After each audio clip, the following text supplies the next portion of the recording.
آج تمام سردار ابو طالب کے پاس آئے تھے۔ اس سے قبل ایسا کبھی نہیں ہوا تھا کہ تمام سردار ان کے پاس آئے ہوں۔ ابو طالب جب ان سے ملے تو ان میں سے ایک نے کہا، اے امیر بنو ہاشم، آپ معتبر اور دانا ہیں۔ آپ اور آپ کے خاندان نے ہمیشہ ہمارے مقدس دین، کعبہ اور روایات کی پاسداری کی ہے، مگر آج ہم آپ کے پاس اس لیے حاضر ہوئے ہیں کہ آپ کا بھتیجا محمد ہمارے مقدس خداؤں اور دین کی توہین کر رہا ہے۔ وہ ہمارے خداؤں کو شیطان اور جھوٹے کہہ رہا ہے اور ہمارے نوجوانوں کو بھڑکا رہا ہے کہ وہ حبال، لات، منات، عزا کو چھوڑ کر یہودیوں کے خدا کی طرف مائل ہو جائیں۔ سرداروں نے ابو طالب سے تمام رودات بیان کی۔ انہوں نے ابو طالب سے درخواست کی کہ وہ اپنے بھتیجے کو سمجھائیں، کیونکہ اس کی ان باتوں سے کوئی سر پھرا ان کے بھتیجے کو نقصان بھی پہنچا سکتا ہے، جس کی وجہ سے مکہ کے مختلف قبیلوں میں لڑائی، خون بہا اور جنگ کی صورتحال بھی پیدا ہو سکتی ہے اور فساد فی الارض کا خطرہ بڑھ رہا ہے۔ ابو طالب نے ان کی باتوں پر غور کیا اور ان سے وعدہ کیا کہ وہ ضرور اپنے بھتیجے یعنی حضرت محمد سے بات کریں گے۔ اس کے بعد کیا ہوا وہ تاریخ بلکہ ہماری فیڈرل ٹیکسٹ بک بورڈ کی اسلامیات کی کتابوں میں بار بار لکھا گیا تھا۔ جب حضرت ابو طالب نے حضرت محمد سے اس معاملہ کا ذکر کیا تو حضرت محمد کی آنکھوں میں آنسو آ گئے اور انہوں نے تاریخی جملے ادا کیے، اگر میرے ایک ہاتھ پر سورج اور دوسرے پر چاند بھی رکھ دیں تو تب بھی میں دین اسلام کی تبلیغ سے باز نہیں آؤں گا۔ آپ کی آنکھوں کے آنسو دیکھ کر حضرت ابو طالب، جو خود ان معبودوں کو مانتے تھے جن کی توہین حضرت محمد کر رہے تھے، نے ان کو اپنے معبودوں کی مخالفت اور توہین کی کھلی چھٹی دے دی۔ حالانکہ عقیدے اور مذہب کے حساب سے تو حضرت ابو طالب خود مکہ کے ایک مشرک و کافر تھے، جس سے یہ معلوم ہوتا ہے کہ کفار یا پھر مشرکین مکہ میں رواداری اور برداشت انتہا کی تھی۔ وہ اپنے معبودوں کی توہین اور مذہب کو جھوٹا کہنے والے کا ساتھ بھی دیتے تھے، مگر یہاں حضرت محمد کا ساتھ دینے والوں میں صرف ابو طالب ہی شامل نہیں تھے، جنہوں نے اپنے بھتیجے کے آنسو دیکھ کر ان سے مرتے دم تک ساتھ دینے کا وعدہ کیا تھا، بلکہ رسول اللہ کے ساتھ رحم اور ان کے ساتھ اچھا سلوک کرنے کی روایات تو ابو طالب، عتبہ اور شیبہ سے متعلق بھی مل جاتی ہیں، جن کے ساتھ جواب میں پیغمبر اسلام کے صحابہ کی طرف سے کوئی اچھا سلوک نہیں کیا گیا۔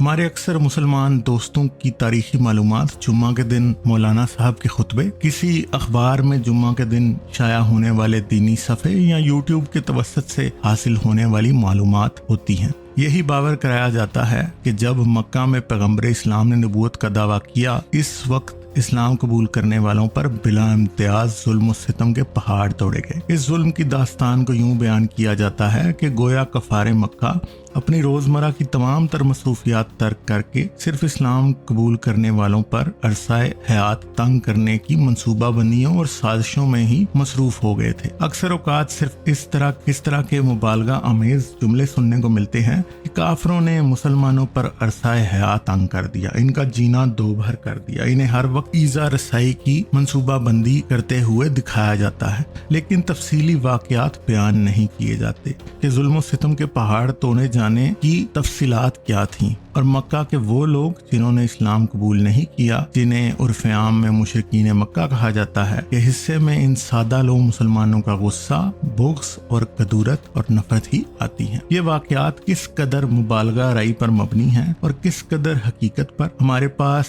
ظالم کی طرف سے تو کوئی ریکارڈ موجود نہیں ہے کہ ان کا موقف کیا تھا۔ اگر ان کی طرف سے کوئی ریکارڈ موجود ہوتا تو یقیناً کفار مکہ بھی اپنی صفائی بیان کرتے اور ان واقعات کی تردید کرتے۔ ظلم کو کون اپنی وراثت میں لکھتا ہے، اور ہمارے پاس کفار مکہ کی طرف سے لکھی گئی کوئی تاریخ موجود نہیں۔ دلچسپ صورتحال یہ ہے کہ جب ہم ظلم کی اس داستان کی چھان بین کرنے کے لیے مسلمانوں کی ہی تاریخ کو دیکھتے ہیں تو حیران کن طور پر ہمیں کفار مکہ کی طرف سے کوئی خاص ظلم دیکھنے کو نہیں ملتا۔ ہمیں اپنے دعوے کو ثابت کرنے کے لیے نہ تو عمرو بن حشام یعنی ابو جہل کی حدیث کی ضرورت ہے اور نہ ہی عبد العزیٰ کی طرف سے کسی حدیثی روایت کی، بلکہ کفار مکہ اور مسلمانوں کے درمیان کشمکش اور ظلم کی صورتحال خود احادیث مبارکہ اور اسلامی تاریخ و سیرت سے مل جاتی ہیں۔ یاد رہے کہ پیغمبر اسلام کا دعوی نبوت سے لے کر ہجرت کے درمیان کا عرصہ 13 سال لمبا ہے۔ مسلمان عالم جس مبالغہ رائی سے کام لیتے ہوئے یہ کہتے ہیں کہ کفار مکہ نے حضرت محمد پر بہت ظلم ڈھائے، اس عرصہ میں کفار کی جانب سے اہل اسلام کو دی گئی تکلیف تکلیفوں کا بیان، مشقت اور جبر ہمیں اس طرح سے دکھائی نہیں دیتا۔ اس صورتحال کے پیش نظر ظلم و ستم کے واقعات کی اس قدر بھرمار ہونی چاہیے تھی کہ ان واقعات کو رقم کرنے کے لیے ایک باقاعدہ دیوان مرتب کرنا پڑتا، لیکن دیوان تو درکنار، کیا کسی مسلمان نے آج تک معمولی ضخامت کی کوئی ایک کتاب بھی دیکھی جس میں ظلم و ستم کے صرف وہ واقعات قلم بند کیے گئے ہوں جن کا سامنا اہل اسلام کو مکی دور میں کرنا پڑا؟ حالانکہ اسلامی کتب خانے آداب مباشرت سے لے کر دجال کی آمد اور موت کا منظر جیسی کتابوں سے بھرے پڑے۔ اصل موضوع کی طرف آنے سے پہلے اگر پیغمبر اسلام اور مشرکین مکہ کی مخالفت اصل وجہ کا جائزہ لیا جائے تو صورتحال کی وضاحت میں کافی حد تک آسانی ہو جائے گی۔ ابن اسحاق اپنی سیرت رسول میں کہتے ہیں، مجھ کو جو روایت پہنچی ہیں ان سے یہ معلوم ہوا کہ جب رسول اللہ نے اپنی دعوت کا اعلان کیا، مشرک آپ کے کچھ مزاحم نہیں ہوئے جب تک کہ آپ نے ان کے معبودوں کو برا نہیں کہا، اور جب آپ نے برا کہنا شروع کیا جس سے وہ نہایت خفا ہوئے اور حضور کی دشمنی پر اتفاق کیا۔ سیرت ابن ہشام جلد اول باب 32 اعلانیہ دعوت اسلام صفحہ 170۔ ابن اسحاق کی اس صراحت کے بعد کہ مشرکین مکہ نے اس وقت تک پیغمبر اسلام کی مخالفت نہیں کی جب تک کہ پیغمبر اسلام نے ان کے معبودوں کو برا بھلا نہیں کہا۔ جب پیغمبر اسلام نے کفار مکہ کے معبودوں کو برا بھلا کہنا شروع کر دیا تو کفار مکہ نے پیغمبر اسلام کو توہین معبودان کا مرتکب ہونے کے باوجود ان کے خلاف 295 سی کی طرز کا نہ تو کوئی مقدمہ دائر کیا اور نہ ہی ماورائے عدالت قتل یعنی موب لنچنگ کوشش کی، بلکہ ایک نہایت مہذب اور جمہوری انداز اور قبائلی روایت کے مطابق پیغمبر اسلام کے سرپرست ابو طالب کے پاس قریش مکہ کا ایک وفد بھیجا گیا اور براہ راست پیغمبر اسلام سے کوئی مواخذہ یا جھگڑا نہیں کیا گیا۔ چنانچہ ابن اسحاق کہتے ہیں، یہ سب ابو طالب کے پاس آئے اور کہا، یا تو تم اپنے بھتیجے یعنی محمد کو منع کرو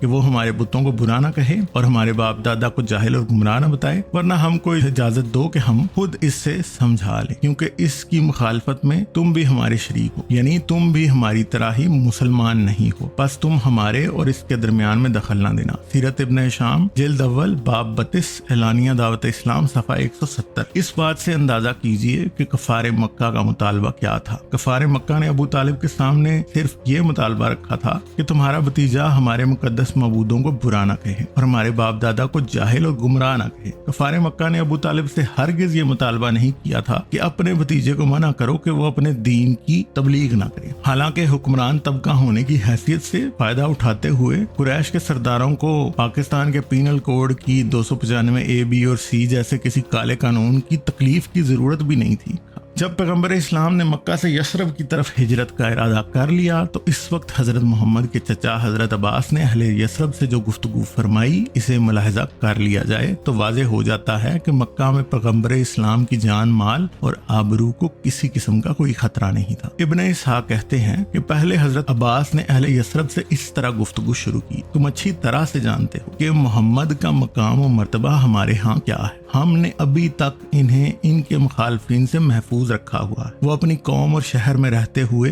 باعزت اور محفوظ ہیں، لیکن اب یہ اصرار کر رہے ہیں کہ تمہارے ساتھ تمہارے شہر جائیں گے۔ خوب اچھی طرح سے سوچ لو، اگر تم سمجھتے ہو کہ ان سے کیا ہوا عہد پورا کر سکتے ہو اور انہیں ان کے مخالفین سے محفوظ رکھ سکتے ہو تو بخوشی یہ ذمہ داری اٹھاؤ، ورنہ انہیں رہنے دو، یہ اپنی قوم اور شہر میں عزت اور حفاظت سے رہ رہے ہیں۔ سیرت ابن ہشام جلد اول صفحہ 294۔ گویا حضرت محمد کو قریش کے مقتدر قبیلہ بنو ہاشم سے تعلق کی وجہ سے کسی کی مجال نہیں تھی کہ انہیں کسی قسم کا نقصان پہنچا سکا۔ دوسری طرف ٹیکسٹ بکس میں اور دیگر ذرائع میں گمراہ کن طور پر یہ پروپیگنڈا کیا جاتا ہے کہ گویا مکہ میں گزارے گئے نبوت کے 13 سال میں سے ہر دن حضرت محمد پر گزشتہ دن سے زیادہ بھاری ظلم ہوتا۔ ابن اسحاق مزید لکھتے ہیں، پھر قریش حضور سے عداوت پر نہایت سخت ہو گئے، جو چند مسلمان ہوئے تھے ان کو سخت تکلیفیں پہنچانے لگے۔ حسب روایت صرف تکلیفیں پہنچانے کا دعویٰ آتا ہے لیکن بطور ثبوت کوئی تفصیل بیان نہیں کی جاتی، مگر رسول اللہ کو اللہ تعالیٰ نے آپ کے چچا ابو طالب کے سبب سے کفار مکہ کی گستاخیوں سے محفوظ رکھا۔ ابن اسحاق کہتے ہیں کہ مجھ سے یحییٰ بن عروہ بن زبیر نے اپنے باپ عروہ بن زبیر سے بیان کیا کہ انہوں نے عبداللہ بن عمرو بن عاص سے کہا کہ